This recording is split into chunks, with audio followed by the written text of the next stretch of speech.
Bonjour, bienvenue à cette présentation sur l'exercice de problématisation, une conception ontologique et épistémologique évolutive pour une critique sociale. Ma co-auteure, Sylvie Gendron, est professeure à la Faculté des sciences infirmières de l'Université de Montréal. Elle y est vice-doyenne aux études supérieures. Je suis candidat au doctorat dans cette faculté.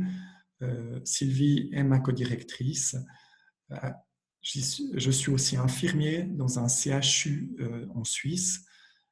J'y suis adjoint à la direction des soins de cet hôpital.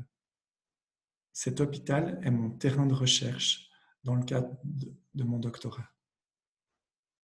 Les deux, nous sommes membres du réseau réaliste francophone international. Cette présentation a pour but de vous présenter le processus de problématisation de ma thèse, qui comporte une dimension ontologique et épistémologique qui rend visible des mécanismes producteurs d'injustice sociale, des acteurs, leurs valeurs, dont les miennes, les actions oubliées.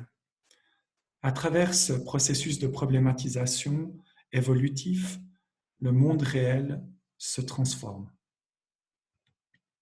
Avant d'aller plus loin, je souhaite vous présenter quelques référents philosophiques qui vont guider cette présentation. Le réalisme critique s'est développé dès les années 70. Roy Bhaskar en est l'initiateur avec ses collaborateurs. Il s'est posé la question de comment devrait être le monde pour que la science soit possible. Cette philosophie influence par exemple les sciences sociales, économiques, infirmières. On y décrit un monde réel, indépendant de la perception et de la connaissance humaine.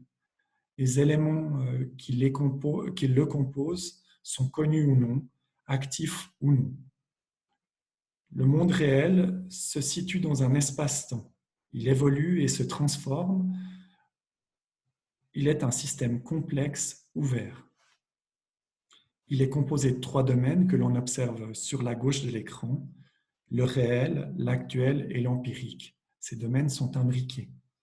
Le réel comprend des structures qui sont des objets ou des systèmes socio-complexes.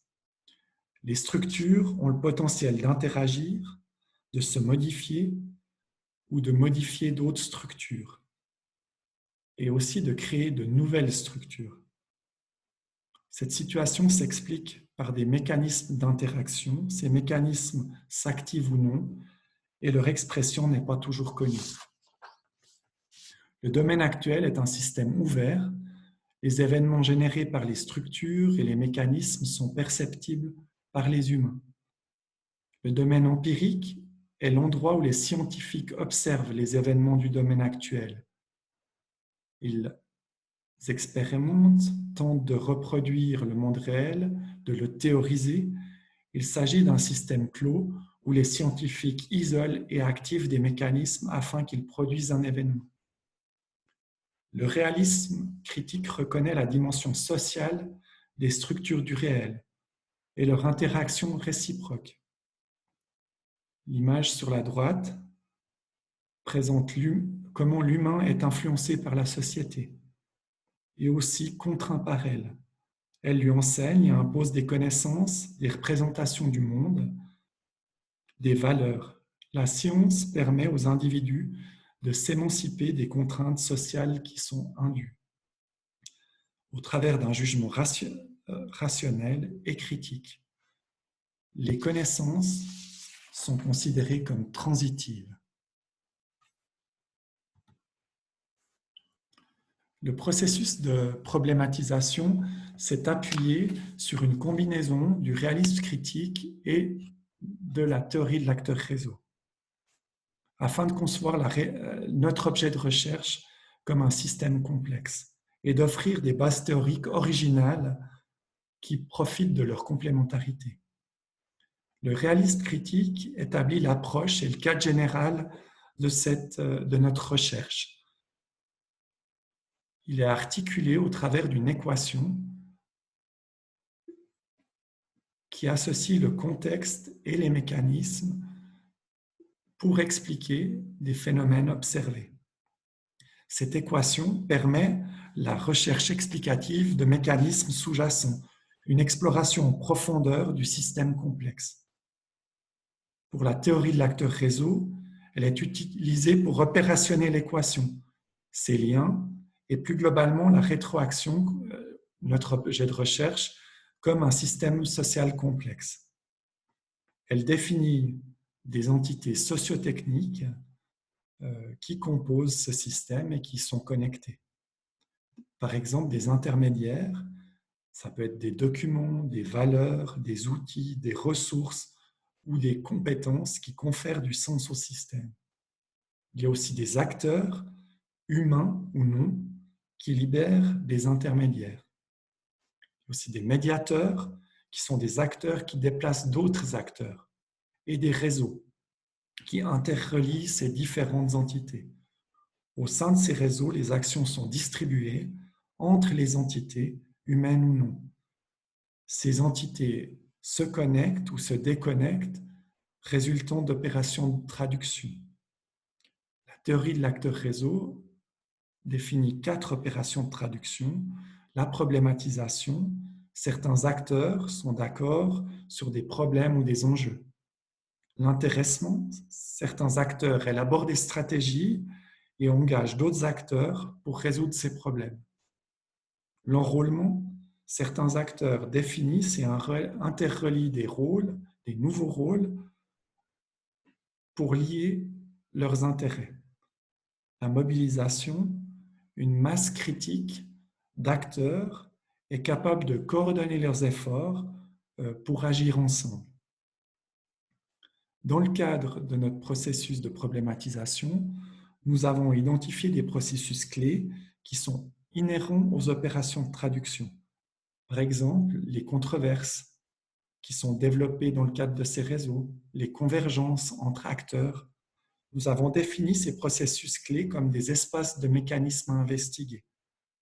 Ces espaces sont explorés pour identifier des mécanismes à l'œuvre.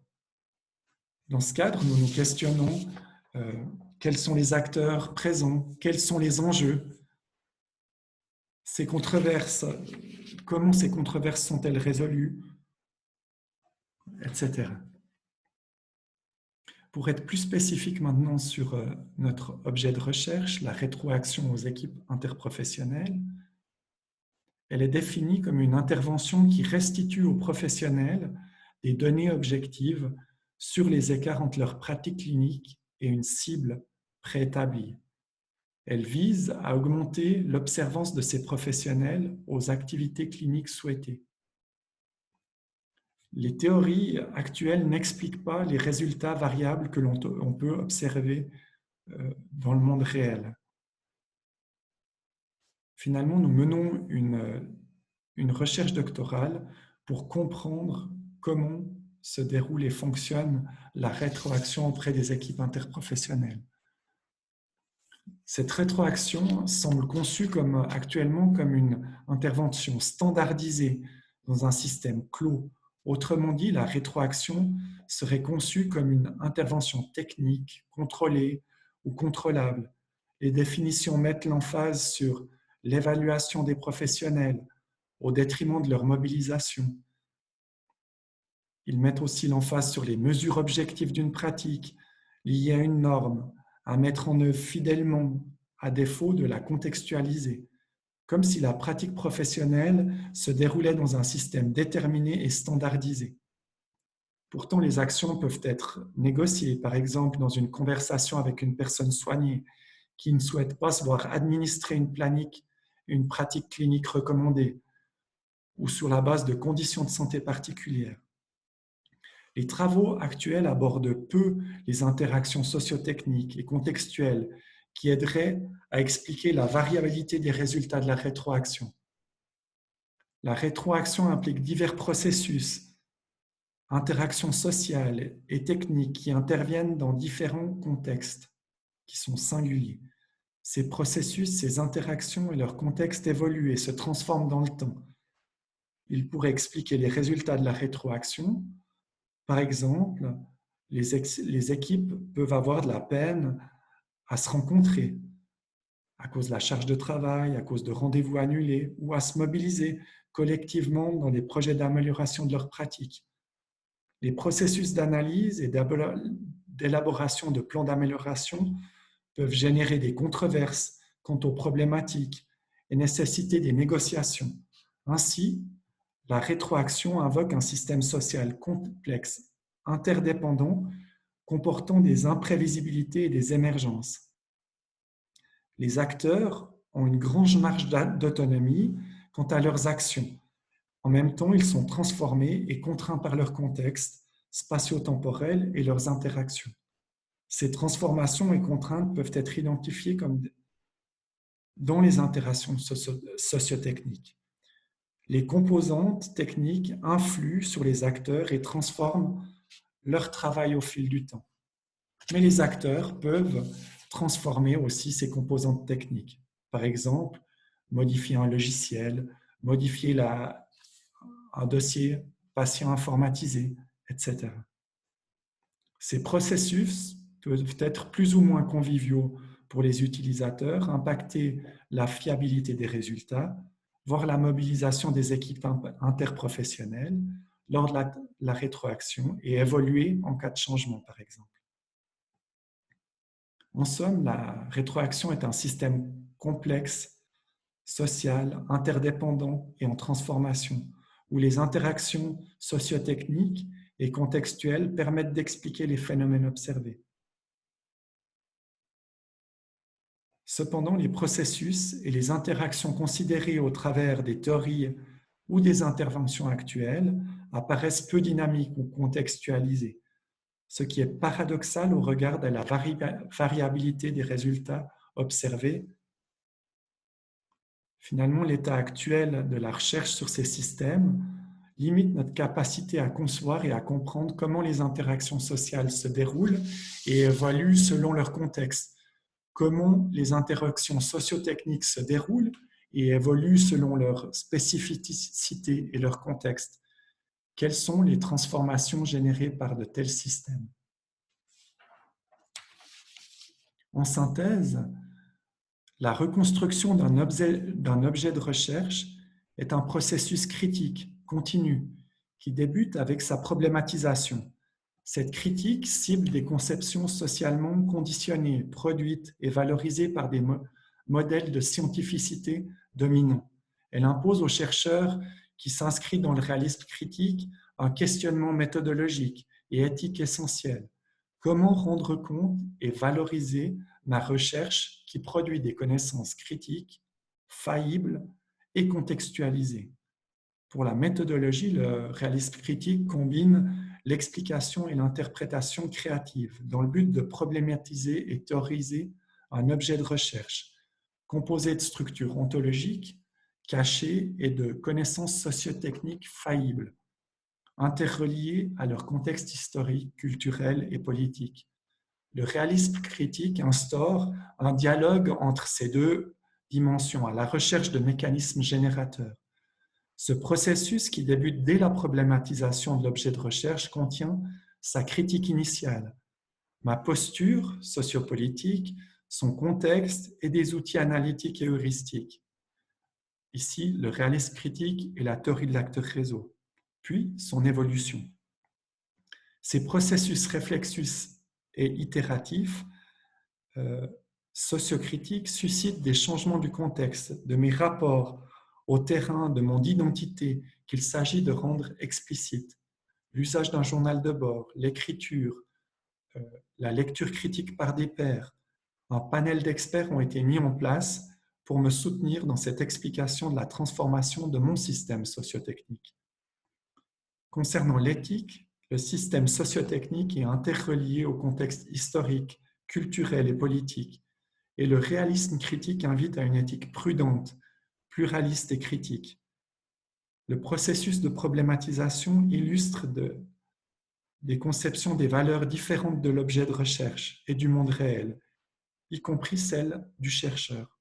Ces valeurs ont une dimension ontologique et épistémologique. Elles sont des intermédiaires dans les systèmes sociotechniques qui sont activés par des acteurs et le transforment. Ainsi, le processus de problématisation a permis d'étudier les valeurs dominantes de l'objet de recherche. Elle a rendu possible leur critique et visible des valeurs qui ne l'étaient pas. La considération de perspectives pluralistes et contextualisées a soutenu l'explication d'un système sociotechnique complexe, de ces interactions et de ces transformations. Pour terminer, j'espère avoir illustré le lien fait par le réalisme critique entre l'ontologie, la méthodologie et la théorie. Je vous remercie pour votre écoute et puis je me réjouis d'échanger avec vous dans le cadre de ce colloque.